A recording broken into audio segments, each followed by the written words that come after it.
അങ്ങനെ പിശാചിന് അവകാശം കിട്ടിക്കഴിയുമ്പോൾ പിശാച് എന്താ ചെയ്യുക? ഈ പിശാചിൻ്റെ ആത്യന്തികമായ നരകത്തിലേക്ക് അവനായിരിക്കുന്നിടത്ത് ഈ വ്യക്തിയെ എത്തിക്കുക എന്നുള്ളതാണ്.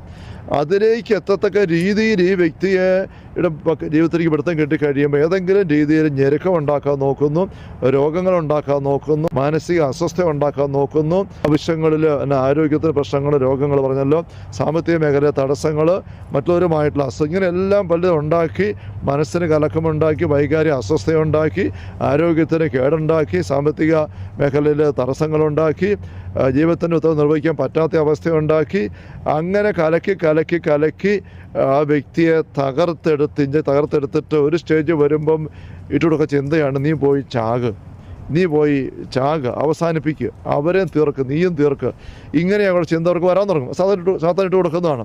അതാണ് യുദ്ധത്തിന് അവസാനം പറ്റിയത്. അങ്ങനെ പോയി തൂങ്ങിച്ചാവുകയാണ്, സാത്താൻ ഇട്ട് കൊടുക്കുക. അങ്ങനെ ഇപ്പം നിരാശയുടെ